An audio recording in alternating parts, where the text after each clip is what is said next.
Assalamualaikum warahmatullahi wabarakatuh. Waalaikumsalam. Alhamdulillahirrahmanirrahim. Wa bihi nasta'inu 'ala umuri dunya wa din wa 'ala alihi wa sahbihi ajma'in, amma ba'du. Puji syukur mari kita panjatkan kehadirat Allah Subhanahu wa taala yang telah memberikan kita kesehatan sehingga kita bisa berkumpul dalam rangka kegiatan diseminasi kolaborasi calon guru penggerak angkatan 10. Untuk memulai acara, marilah kita buka acara hari ini dengan pembacaan basmalah bersama-sama. Bismillahirrahmanirrahim. Untuk mengefektifkan waktu, marilah kita buka. Setelah kita buka, mari kita pada Ibu Kepala untuk menyambut acara kali ini, memberikan sambutan di acara diseminasi calon pendidikan calon guru penggerak angkatan 10 ini. Pada Ibu Kepala Sekolah, pada tempat kami persilakan. Bismillahirrahmanirrahim. Terima kasih kepada penyelenggara yang telah menyediakan waktunya. Pembukaan itu pada dulu saja. Di sini saya ucapkan selamat dan juga terima kasih kepada penyelenggara acara, di mana ini mungkin salah satu dari persyaratan CGP angkatan 10 ya. Di sini saya dan teman-teman sangat mendukung sekali. Semoga acaranya terlaksana dengan lancar, dengan baik.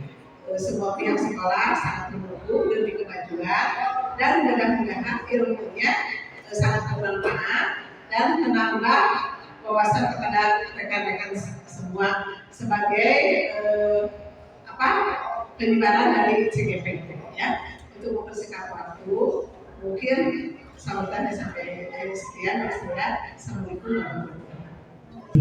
Terima kasih kami ucapkan kepada Ibu Kepala Sekolah yang telah memberikan sambutan sebagai bapak katanya, yang telah memberikan semangatnya kepada kita. Mudah-mudahan bagi kami para CGP angkatan 10 dari SDN 3 Regol bisa menuntaskan pendidikan calon guru penggerak ini sampai tuntas, sampai kepada momen terakhir. Sekali lagi Ibu Kepala Sekolah kami ucapkan terima kasih banyak. Untuk mengefisienkan waktu, mungkin langsung saja. Yang pertama, penyajian materi. Bismillahirrahmanirrahim. Assalamualaikum warahmatullahi wabarakatuh. Waalaikumsalam warahmatullahi wabarakatuh. Masih semangat Bapak Ibu? Semangat. Ya, mohon maaf diganggu waktunya sebentar ya. Izinkan saya di sini, saya Sita Sofiati. Saya merupakan calon guru penggerak angkatan 10 yang berasal dari SDN 3 Regol. Di sini saya akan mendefinisikan mengenai penerapan budaya positif di sekolah. Nah, tujuan pendidikan menurut Ki Hajar Dewantara yaitu menuntun segala kodrat yang ada pada anak-anak agar mereka dapat mencapai keselamatan dan kebahagiaan yang setinggi-tingginya, baik bagi manusia maupun sebagai anggota masyarakat. Oleh sebab itu, pendidik itu hanya dapat menuntun tumbuh dan atau hidupnya kekuatan kodrat yang ada pada anak-anak agar dapat memperbaiki lakunya, bukan dasarnya, hidup dan tentunya kekuatan kodratnya. Nah, budaya positif di sekolah itu yaitu nilai dan kebiasaan di sekolah yang berpihak kepada murid agar mereka dapat berkembang menjadi pribadi yang etis, penuh hormat dan bertanggung jawab sesuai dengan profil pelajar Pancasila. Sebelumnya Bapak Ibu sudah mengetahui dimensi profil pelajar Pancasila itu ada berapa? Nah, ya, yang pertama beriman dan bertakwa pada Tuhan Yang Maha Esa, kemudian berkebinekaan global, gotong royong, mandiri, bernalar kritis, kreatif dan mandiri. Ya, Bapak Ibu, untuk diketahui konsep inti budaya positif itu ada 7. Ya, yang pertama perubahan paradigma belajar, yang kedua disiplin positif, yang ketiga kebutuhan dasar manusia, yang keempat motivasi perilaku manusia, Yang kelima, posisi kontrol guru. Yang keenam, keyakinan kelas. Dan yang terakhir adalah segitiga restitusi. Baik Bapak Ibu guru hebat, kita sekarang merefleksikan diri ya dengan beberapa pertanyaan. Di sini saya mempunyai 3 pertanyaan. Yang pertama, mari kita tanyakan diri kita sendiri, bagaimana kita berperilaku. Mungkin Bapak atau Ibu ada yang mau menjawab, bagaimana kita berperilaku. Ya, mungkin Bapak. Ya, boleh. Bismillah. Mungkin menjawab pertanyaan pertama terkait bagaimana kita berperilaku.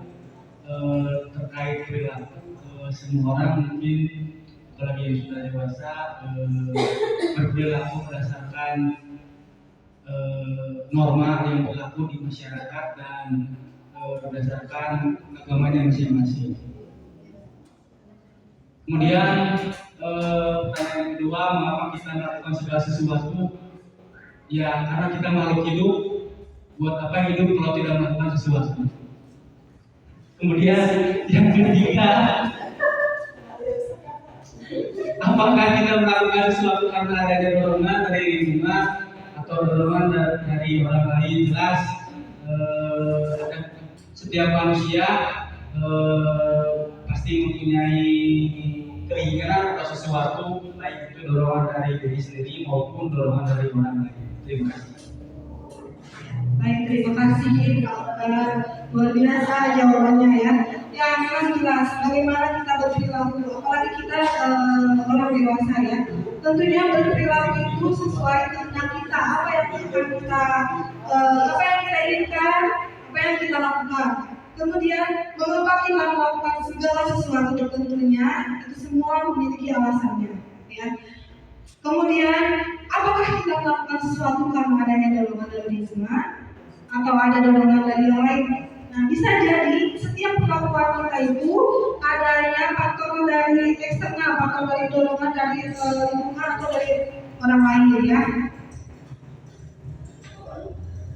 Nah, terkadang kita melakukan sesuatu itu karena kita menghindari rasa sakit atau ketidaknyamanan. Terkadang juga kita melakukan sesuatu itu untuk mendapatkan apa yang kita mau ya.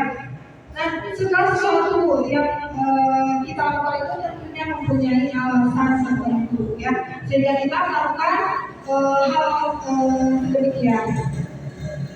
Nah, di sini poin keempat yaitu motivasi perilaku manusia. Motivasi perilaku manusia itu ada 3 ya. Yang pertama, untuk menghindari ketidaknyamanan atau hukuman. Nah, ini adalah tingkat terendah dari motivasi perilaku manusia. Jadi hal yang dilakukannya itu dengan alasan untuk menghindari ketidaknyamanan atau hukuman ya. Kemudian yang kedua, untuk mendapatkan imbauan atau penghargaan dari orang lain. Ini satu tingkat di atas motivasi yang pertama ya ini ya. Di sini orang berperilaku untuk mendapatkan imbauan dan penghargaan dari orang lain. Jadi semata-mata mengharapkan imbalan untuk berperilaku itu. Kemudian yang ketiga yaitu motivasi perilaku manusia untuk menjadi orang yang mereka inginkan dan menghargai diri sendiri dengan nilai-nilai yang mereka percaya ya.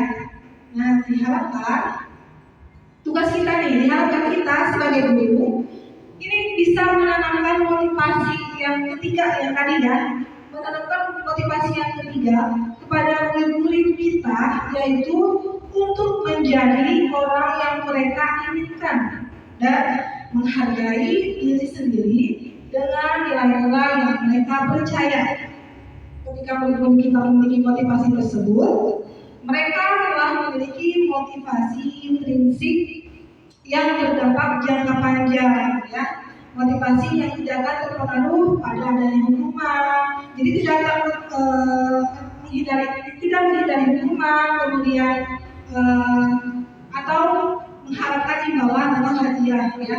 Jadi semata-mata ini karena mereka menghargai keyakinan mereka, menghargai diri mereka.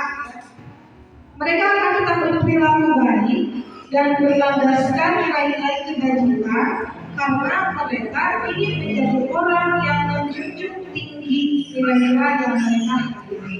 Nah, itu dia ya Bapak Ibu.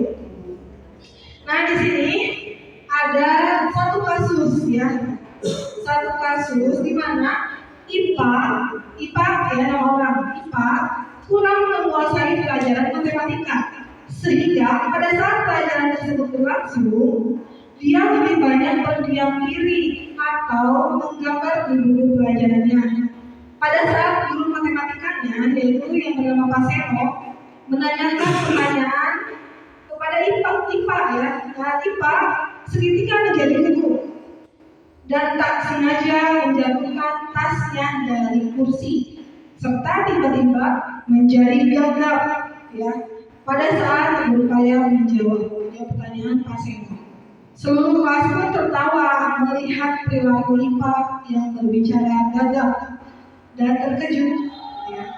Nah, Pak Seno pada saat itu membiarkan teman-teman IPA menertawakan IPA yang tergagap dan malu luar biasa, dan malahan meminta IPA untuk maju ke depan dan berdiri di depan kelas sambil menunjuk hidungnya. Karena tidak bisa menjawab pertanyaan Pak Seno, kelas pun makin gaduh dan anak-anak pun tertawa melihat IPA di depan kelas memegang hidungnya. Ya, jadi ini ada proses pembiaran dari bapak gurunya ya, meskipun ada anak yang mungkin sedang dipermalukan oleh teman-temannya. Nah, timbul pertanyaan Bapak Ibu. Yang pertama, apakah Bapak Ibu setuju dengan tindakan Pak Seno terhadap IPA? Tidak. Mengapa ini? Karena dia mempermalukan. Iya. Tadinya akan saya menunjukkan. Iya, betul sekali ya Bapak Ibu. Dengan sikap Pak Seno tadi itu sudah membunuh karakter dari seorang anak yang mungkin karena terkejut karena kaget sehingga berbicaranya menjadi tergagap-gagap. Ditambah dari sikap Pak Seno yang langsung menunjuk dan membiarkan anak-anak yang lain menertawakan, itu sangat membunuh karakter dari IPA tersebut ya. Kemudian pertanyaan yang kedua, menurut Bapak Ibu, tindakan Pak Seno terhadap IPA itu sebuah hukuman atau konsekuensi? Hukuman atau konsekuensi Bapak Ibu? Hukuman. Ya, betul ya. Itu adalah bentuk hukuman. Nah, di sini ada materi mengenai konsekuensi hukuman dan restitusi. Ya jelas tadi tindakan Pak Seno itu termasuk ke dalam hukuman. Kenapa? Karena di sini ciri-cirinya kalau hukuman itu tidak terencana atau tiba-tiba, ya. Kemudian murid tidak tahu apa yang terjadi, kemudian tidak dilibatkan. Dan kemudian hukuman itu bersifat satu arah, ya. Dan hukuman itu berupa hukuman fisik atau psikis, ya bisa berupa hukuman verbal, bisa hukuman psikis juga. Dan tadi seperti tindakan Pak Seno itu sama halnya dengan hukuman karena tidak terencana. Seketika IPA terkejut, kemudian tidak bisa menjawab pertanyaan Pak Seno, kemudian Pak Seno menunjuknya, nah itu kan sebuah hukuman karena tidak terencana dan IPA tidak mengetahui hal selanjutnya itu akan seperti apa. Kemudian sedangkan konsekuensi di sini terencana. Jadi kalau tadi hukuman tidak terencana, konsekuensi itu terencana dan disepakati sesuai peraturan. Kemudian murid tetap dibuat tidak nyaman, ya, dan konsekuensi itu murid tetap dibuat tidak nyaman. Kemudian sikap guru selalu memonitor murid, ya. Nah, sedangkan restitusi di sini merupakan proses menciptakan kondisi bagi murid untuk memperbaiki kesalahan atau menjadi tapi proses di mana menciptakan memperbaiki kesalahan yang dilakukan oleh murid. Kemudian proses kolaboratif yang mengajarkan murid untuk mencari solusi sendiri ya. Jadi itu Bapak Ibu perbedaan antara hukuman, kemudian konsekuensi dan restitusi. Nah di sini ada satu quotes ya dari Alpicor yang mana menurutnya saat kita berulang kali menjanjikan hadiah kepada anak agar berperilaku bertanggung jawab atau kepada seorang murid agar mempelajari sesuatu yang baru atau kepada seorang karyawan agar melakukan pekerjaan yang berkualitas, kita sedang berasumsi mereka tidak melakukannya atau mereka tidak akan memilih untuk melakukannya. Jadi dari kita dihukum dengan penghargaan ya Bapak Ibu. Nah, saya mau bertanya pada Bapak Ibu semua, menurut Bapak Ibu penghargaan itu boleh atau tidak? Boleh atau tidak? Boleh. Boleh. Kenapa? Untuk motivasi. Terus ada lagi? Penghargaan reward ya. Nah, memang betul, satu penghargaan itu bisa memberikan motivasi juga supaya semakin meningkatkan kualitas dari seseorang. Tapi Bapak Ibu perlu kita ketahui ternyata penghargaan itu memiliki dampak buruk. Ya, yang pertama ada pengaruh jangka pendek dan jangka panjang. Di mana penghargaan efektif itu jika kita menginginkan seseorang melakukan sesuatu yang kita inginkan dalam jangka waktu pendek. Nah, jika kita menggunakan penghargaan lagi dan lagi, maka orang tersebut akan tergantung pada penghargaan yang diberikan serta kehilangan motivasi dalam diri. Karena mereka itu mau karena ada hadiah, karena ada imbalan, ya. Jadi selama tidak ada imbalan, tidak ada motivasi. Dan nggak ada hadiahnya, jadi tidak ada motivasi di dalam dirinya. Kemudian, jika kita mendapatkan penghargaan untuk melakukan sesuatu yang baik, maka selain kita senantiasa berharap mendapatkan penghargaan tersebut, kita pun menjadi tidak menyadari tindakan baik yang akan kita lakukan. Betul ya ini Bapak Ibu? Ini adalah pengaruh jangka panjang, jangka pendek dan jangka panjang dari pemberian penghargaan. Next. Kemudian penghargaan tidak efektif. Nah, suatu penghargaan adalah suatu benda atau peristiwa yang diinginkan. Ini kan ini bermacam-macam ya. Ada berbentuk benda, ada berbentuk mungkin pujian, ya seperti itu. Yang diinginkan yang dibuat dengan persyaratan. Hanya jika Anda melakukan hal ini, maka Anda akan mendapatkan penghargaan yang diinginkan. Jadi kalau misalnya tidak ada penghargaan, tidak akan dilakukan. Karena semata-mata ini dilakukan berdasarkan penghargaan, ya. Kemudian, jika saya mengharapkan suatu penghargaan di bawah dari anak yang lain, mungkin ada yang suka ikut ini ya, orang tuanya ya. Ibu kritis, padahal kan di situ yang belajar anaknya, gitu kan. Nah, dari sini penghargaan di sini menciptakan persaingan dalam kelas, ya, menciptakan persaingan, menciptakan kecemasan juga, ya. Padahal kan kita tidak bisa menyamaratakan semua peserta didik, karena semua peserta didik atau semua murid itu unik, memiliki keunikan masing-masing. Ada yang ahli di olahraga, ada yang ahli di matematika, ada yang ahli mungkin di agama, ya. Semua anak itu pintar, semua anak itu unik. Dan penghargaan ini bisa merusak hubungan, bisa terjadinya persaingan.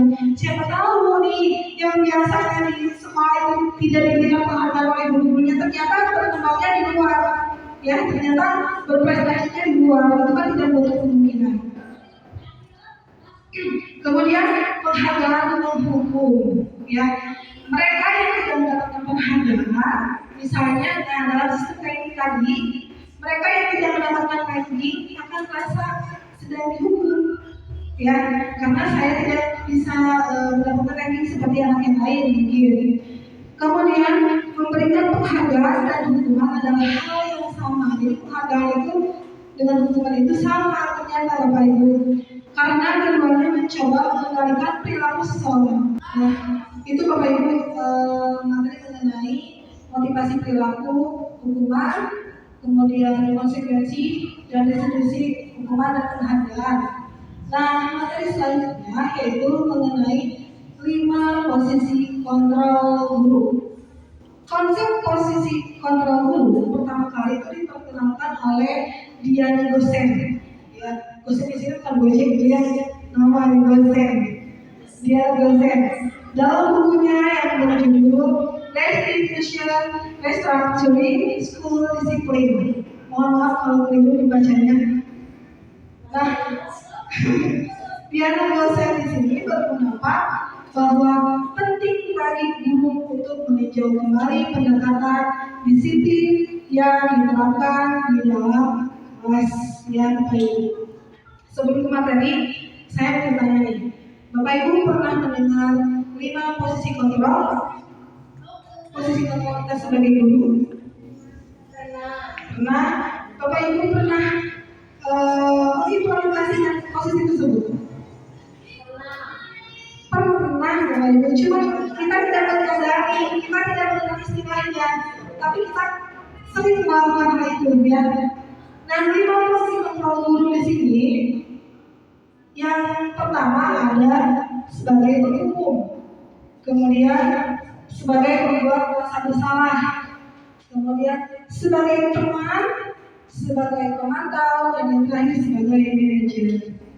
Bapak Ibu, ayo kita bertanya pada diri kita sendiri ini. Kita selalu pendidik, kita selalu memposisikan diri kita itu sebagai apa di sini? Biasanya, kalau di kelas, manajer, sebagai teman, ya, menantau juga. Semuanya pernah. Mungkin hanya kita tidak menyadari hal tersebut, ya. Sambil mengucapkan saya tidak akan mengulangi kesalahan tersebut. Sambil menekankan sekolah ini punya peraturan. Ya, di sini kan ada penekanan dari sistem atau apa namanya, supaya itu tahu peraturan yang ada di sekolah, ya. Nah, biasanya guru-guru yang menerapkan posisi penghukum, itu akan berkata, patuhi aturan saya, awas kalau kamu mengulangi kesalahannya, ya. Kemudian kamu selalu salah saja. Kemudian pasti selalu yang terakhir selesai. Kemudian pasti selalu yang terakhir selesai. Coba Bapak Ibu, kita tanya pada diri kita sendiri, kita pernah tidak memposisikan diri kita sebagai penghukum? Pernah atau mungkin seringnya Bapak Ibu. Karena kita tuh maunya anak itu masuk ke aturan kita. Harusnya kita masuk ke aturan anak-anak nih. Anak-anak gaya belajarnya seperti apa? Kita itu sudah memenuhi kebutuhan belajarnya atau tidak? Jangan sampai kita menuntut kepada anak, ya, tapi kita tidak mengerti kemauan anak itu seperti apa, sehingga kita berada di posisi penghukum ini, ya. Nah, guru seperti ini senantiasa percaya hanya ada satu cara agar pelajaran bisa berhasil, yaitu cara dia atau guru. Kemudian yang kedua, ini pembuat merasa bersalah. Pada posisi ini biasanya guru akan bersuara lebih lembut. Kalau tadi yang di posisi penghukum itu biasanya suaranya ditinggikan supaya anak itu nurut, supaya anak itu takut, gitu ya. Sedangkan di sini di posisi pembuat merasa bersalah, ini suara guru itu biasanya dilembutkan, ya. Mengapa? Karena pembuat rasa bersalah di sini, posisi pembuat rasa bersalah di sini akan menggunakan keheningan yang membuat orang lain merasa tidak nyaman, bersalah, atau rendah diri. Biasanya kata-kata yang keluar dari guru yang berada di posisi membuat merasa bersalah ini akan berkata, ibu sangat kecewa sekali dengan kamu, ya. Kemudian berapa kali bapak harus memberitahu kamu, ya. Kemudian gimana coba kalau orang tua kamu tahu kamu berbuat begini. Jadi nanti timbul dari anak itu akan merasa bersalah, akan merasa rendah diri, gitu ya. Dari pertanyaan-pertanyaan yang dilontarkan oleh gurunya itu. Di posisi ini murid akan memiliki penilaian diri yang buruk tentang diri mereka, akan rendah diri, ya. Oh iya, ternyata saya ini bersalah sudah berlaku seperti itu. Murid merasa tidak berharga, kemudian dan telah menyatakan orang yang disayangnya. Nah, ini posisi membuat merasa bersalah. Next, yang ketiga, ini di sini posisi kontrol guru sebagai teman. Nih, Bapak Ibu pernah memposisikan diri sebagai teman? Di sini guru yang memposisikan dirinya sebagai teman itu tidak akan menyakiti murid, ya, dengan bahasa yang lemah lembut, bahasa yang santun, kemudian tidak akan menyakiti perasaan murid, namun tetap berupaya mengontrol murid, tetap dikontrol, ya, meskipun tidak menyakiti, meskipun dengan menggunakan kata-kata yang lembut, tapi tetap mengontrol murid melalui persuasi. Nah, posisi teman pada guru bisa negatif dan bisa juga positif, Bapak Ibu. Ya, positif di sini berupa hubungan baik yang terjalin antara guru dan juga murid. Guru yang memposisikan dirinya sebagai teman biasanya berkata, ayo bantulah ibu ya, biasanya seperti itu, ya. Sudah, kali ini tidak apa-apa ya, nanti ibu bantu bereskan. Itu biasanya anak itu merasa nyaman, ya, karena gurunya itu memposisikan sebagai teman, ya. Nah, hal negatifnya apa? Kalau tadi hal positifnya, hal negatif dari posisi teman adalah bila suatu saat guru tersebut tidak bisa membantu mereka atau membantu murid, maka murid akan merasa kecewa dan berkata, saya pikir Bapak Ibu bukan teman saya lagi. Kalau tadi, oh ya, Bapak atau Ibu sudah membantu kesulitan saya atau membantu kesulitan belajar saya merasa itu adalah teman saya, ya, itu hal positifnya. Tapi ketika gurunya tidak bisa membantunya lagi, nanti akan timbul pemikiran bahwa, wah, saya pikir Bapak atau Ibu itu sudah bukan teman saya lagi. Seperti itu, ya, Bapak Ibu. Itu dampak negatifnya. Murid akan merasa dikecewakan, kemudian tidak mau lagi berusaha. Nah, lanjut. Nah, ini sebagai pemantau, Bapak Ibu. Ini posisi kontrol yang keempat, ya, sebagai pemantau. Memantau berarti mengawasi. Pada saat kita mengawasi, kita bertanggung jawab atas perilaku orang-orang yang kita awasi. Orang yang kita awasi di sini itu siapa? Anak, peserta didik, yang murid. Posisi pemantau berdasarkan pada peraturan-peraturan dan konsekuensi. Dengan menggunakan sanksi atau konsekuensi, kita dapat memisahkan hubungan pribadi kita dengan murid sebagai seorang yang menjalankan posisi pemantau. Ini biasanya posisi pemantau ini akan memberikan pertanyaan kepada peserta didik seperti ini. Peraturannya apa? Ini peraturannya apa? Apa yang telah kamu lakukan? Dan sanksi atau konsekuensinya apa? Kamu bertindak seperti ini. Ini biasanya pertanyaan-pertanyaan yang akan dikeluarkan oleh guru yang memposisikan dirinya sebagai pemantau. Lanjut.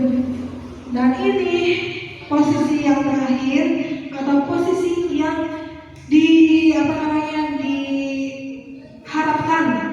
diterapkan oleh Bapak Ibu semua, yaitu sebagai manajer, ya, yang mana manajer di sini adalah posisi di mana guru berbuat sesuatu bersama dengan murid. Jadi bukan hanya guru yang jadi sentralnya, tapi ini adalah hubungan antara murid dan juga gurunya. Kemudian mempersilahkan murid mempertanggungjawabkan perilakunya, mendukung murid agar dapat menemukan solusi atas permasalahannya. Ya. Seorang manajer telah memiliki keterampilan di posisi teman maupun pemantau, dan dengan demikian bisa jadi di waktu-waktu tertentu akan kembali kepada kedua posisi tersebut bila diperlukan. Ini adalah posisi yang diharapkan yang bisa diterapkan Bapak Ibu. Jadi bukan lagi sebagai penghukum, bukan lagi sebagai pembuat merasa bersalah. Nah, di manajer murid diajak untuk menganalisis kebutuhan dirinya, ya, maupun kebutuhan orang lain. Di sini penekanan bukan pada kemampuan membuat konsekuensi, namun dapat berkolaborasi dengan murid bagaimana memperbaiki kesalahan yang ada. Biasanya seorang manajer akan bertanya, apa yang kita yakini? Ini kembali lagi merujuk ke keyakinan kelas yang sudah disepakati. Kemudian, apakah kamu meyakininya? Jika kamu meyakininya, apakah kamu bersedia memperbaikinya? Jika kamu memperbaiki ini, hal ini menunjukkan apa tentang dirimu, dan apa rencana kamu akan memperbaiki hal ini? Ini merupakan penyelesaian atau pendekatan dari segitiga restitusi yang nanti akan dipaparkan atau dijelaskan lebih lanjut dan lebih dalam lagi oleh rekan saya, ya. Nah, Bapak Ibu, video di sini saya mempunyai sebuah video. Mari kita berefleksi bersama, ya. Ada beberapa kasus dari video yang saya tampilkan. Video ini akan menampilkan 5 adegan interaksi guru dan murid. Silakan menonton dan merefleksikannya.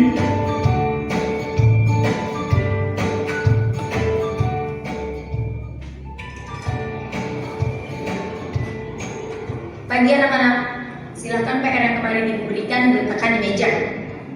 Anton, kamu sudah mengerjakan belum? Belum mengerjakan saya, Bu. Kamu selalu ya nggak ngerjain PR. Sekarang kamu duduk di depan, lalu tulis. Saya berjanji tidak akan mengulangi lagi. Saya berjanji akan berusaha menjadi murid yang rajin belajar sampai pelajaran saya selesai.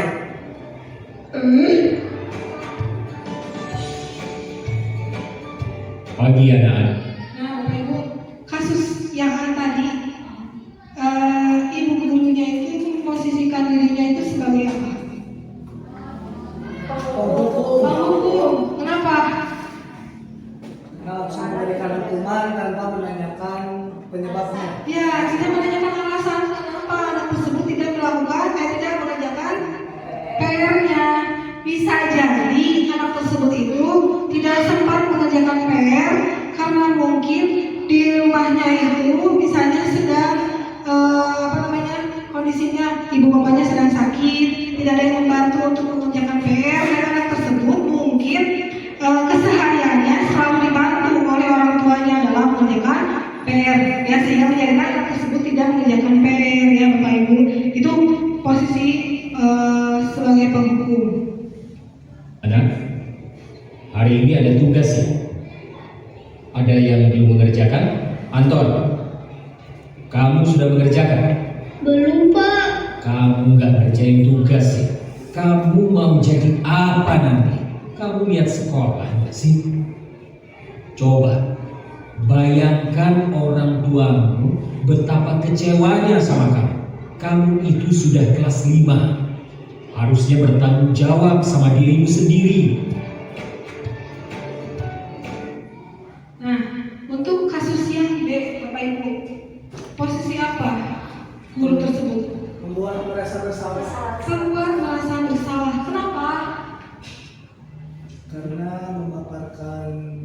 yang tadi si apa Pertanyaan. mengajukan pertanyaan tentang kamu ini udah kelas 5 Mau jadi apa? mau jadi apa gitu. Ah, ya, betul. Betul, ya. Bapak Ibu, posisi guru tadi itu sebagai pembuat merasa bersalah, ya. Dampaknya bagi murid tadi, bagi si anak tadi, ya, akan merasa rendah diri, ya, akan merasa tidak berguna. Oh ya betul, saya sudah mengecewakan orang tua dengan saya bersikap seperti ini, ya. Iya, betul. Lanjut, Pak. Maaf Bu, saya terlambat. Ya udah, nanti jangan diulangi lagi ya. Kalau kamu rajin, ibu senang lihatnya. Ya, lain kali tepat waktu ya masuknya. Tas dulu dong. Kita kan teman. Wah, jadi terlambat lagi. Apa ya? Nah, kalau ini jelas sekali ya Bapak Ibu. Kalau kasus yang C itu memposisikan guru tersebut sebagai teman, karena ada pernyataan terus dulu dong kita kan teman. Nah, dampak buruknya apa Bapak Ibu? Dampak buruknya nanti anak beranggapan oke, nanti suatu waktu saya terlambat juga tidak apa-apa, karena si ibunya juga tidak marah, karena kan kita kan teman. Seperti itu. Lanjut.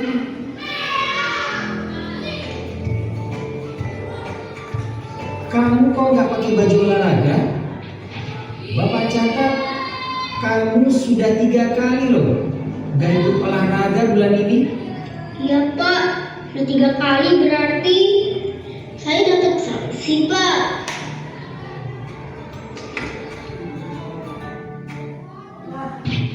Untuk kasus yang keempat atau yang D, ini posisi gurunya itu sebagai apa Bapak Ibu? Pemantau ya, betul. Karena ini berdasarkan data. Kenapa? Bapak catat sudah 3 kali ya, dipantau kan? Bapak catat sudah 3 kali kamu tidak menggunakan baju olahraga. Nah, sehingga timbul pertanyaan dari si anak, oh berarti kalau 3 kali saya dapat sanksi dong ya. Nah seperti itu. Itu posisinya sebagai pemantau ya. Yang terakhir, Ini Bu, saya mengumpulin tugas. Maaf ya Bu, saya terlambat mengumpulin tugas. Kenapa kamu terlambat mengumpulkan tugas? Iya Bu, saya kalau sore bantuin ibu jaga warung, gak sempat ngerjain tugas. Kira-kira nih, apa yang bisa kamu perbaiki supaya kamu bisa mengerjakan tugas tepat waktu? Coba, kapan biasanya kamu membantu ibu jualan? Jam 6 sampai jam 8 malam Bu. Bagaimana kalau kamu membuat jadwal? Kapan kamu akan mengerjakan tugas? Oh gitu ya Bu, saya coba deh Bu, terima kasih Bu. nah itu ya Bapak Ibu, kasus yang terakhir itu seorang guru memposisikan dirinya itu sebagai manajer.